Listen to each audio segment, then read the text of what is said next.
บายดีพี่น้องมีพามากินของแสบมาหอยหอย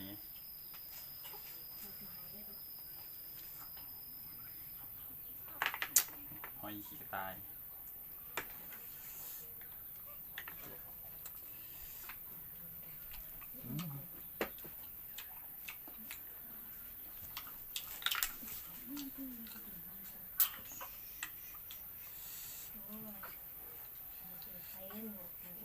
ตัวยังไง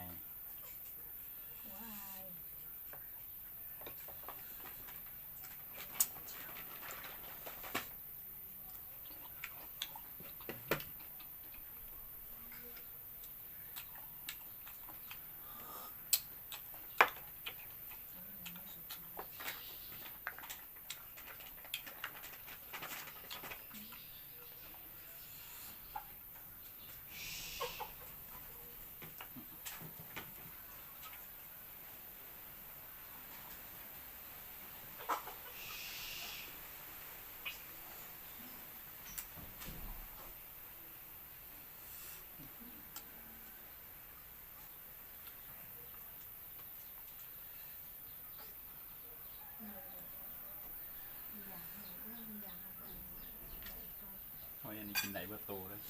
บอกว่าออกก็ได้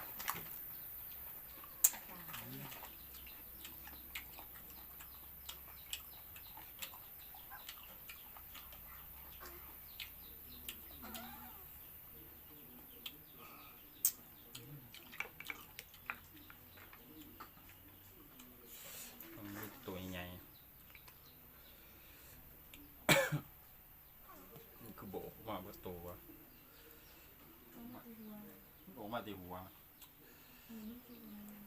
ขี้มันจะกินไหน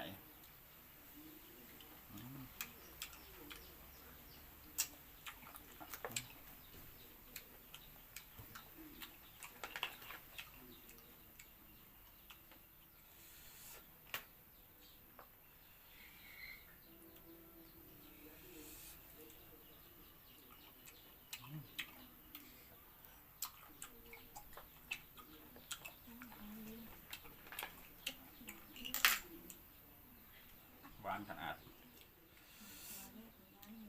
มันหวานเนี่ยหน่วยมันใหญ่มันเลยหวานเจียว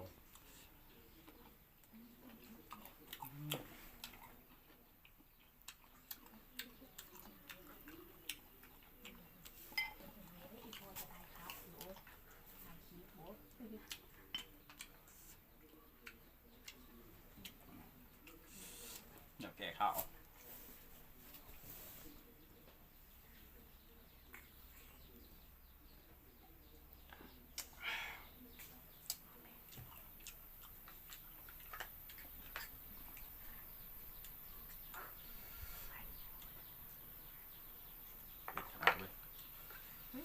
เผ็ดขนาดให้ละเอียดกินเองให้ละเอียดพอ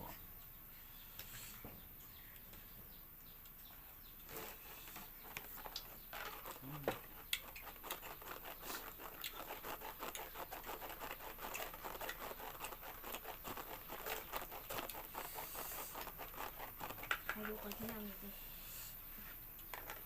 ให้มาดูคนที่ชุนกบาลอยากให้มอง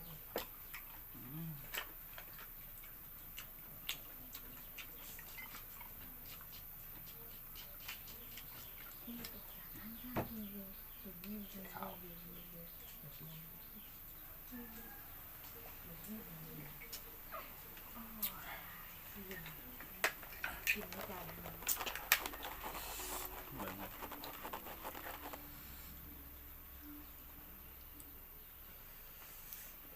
มันโบออกมากินในเบิร์ด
หมักออกมา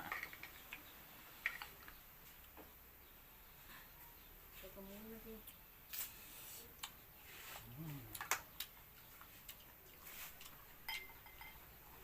ก็จะกินเบ้อมันก็จะกินเบ้อแล้ว มาจวด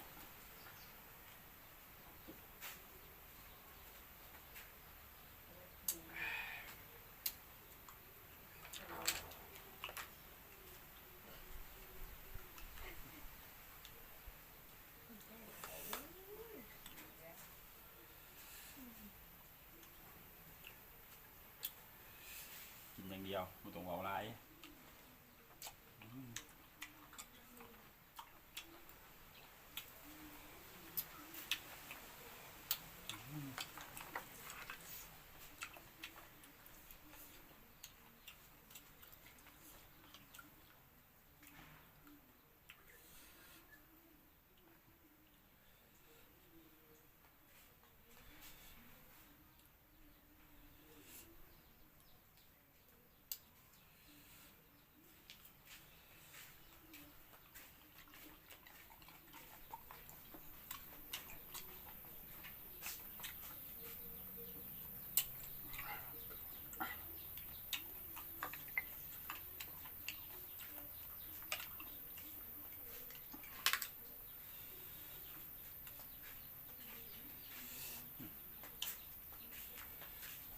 มันห้อยปากกวางสั้นเอาก็ออก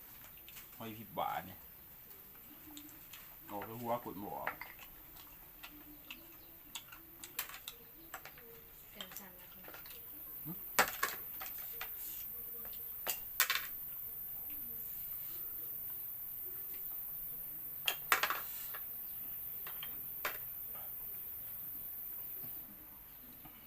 กินแบบออริจินอลแบบบุ้ยพัก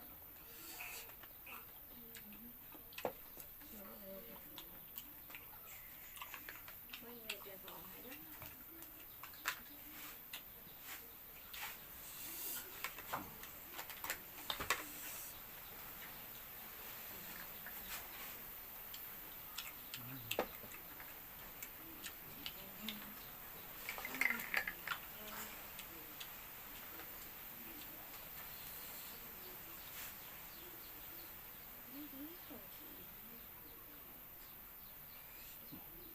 ออกมาบนห่วงจนแปลกกินในเบิร์ดเนี่ยเมื่อสิกินในเบิร์ดเดี๋ยวสิบัดตัวกันห้อยปากกวางกินแนวนี้บ่ได้เลยมาอูบีใหญ่เลยเนี่ย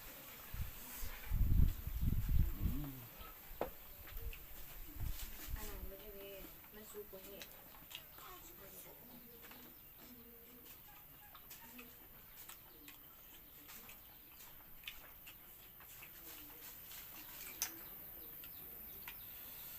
หมักดีเลย สาวสายสาวครัวอยู่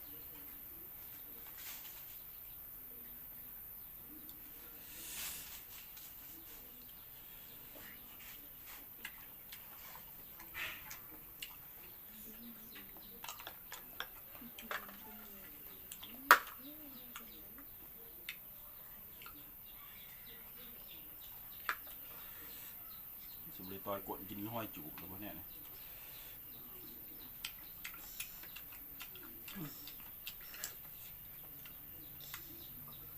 หวาน ว้ายอร่อยมาก หวานหอยนี่หวาน ๆหวาน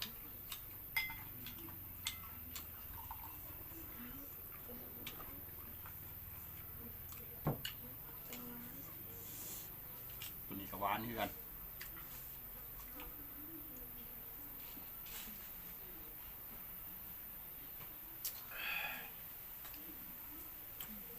ตัวนี้แห้งหวานครับ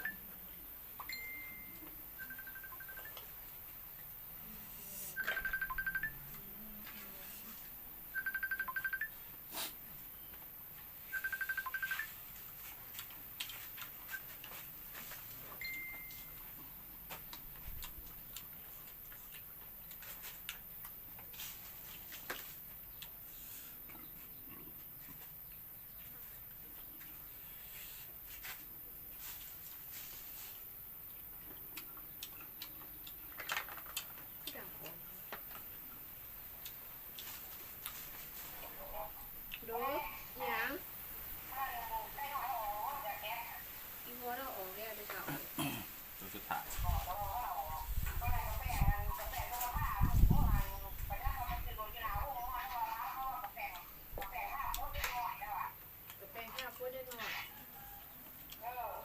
นี่คิดผลมาให้ดู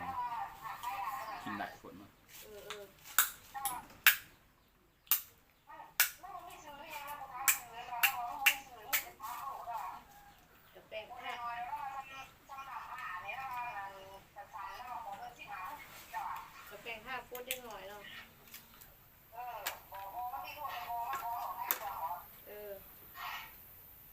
โอ้มันนั่งอยู่นี่แหละกำลังตื่นมันกำลังดู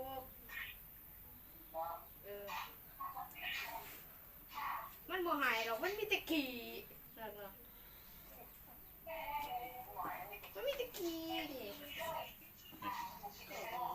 กดมา เอาเด้อเป็นเรา ผลมาจะกินไหนกันแต่ว่าเวลาจีบมันบอกไปหูวิธีกับบอกให้ได้กดมา เอาว่าก็เป็นไงเนี่ยมันเด็ดหนาจืดตุ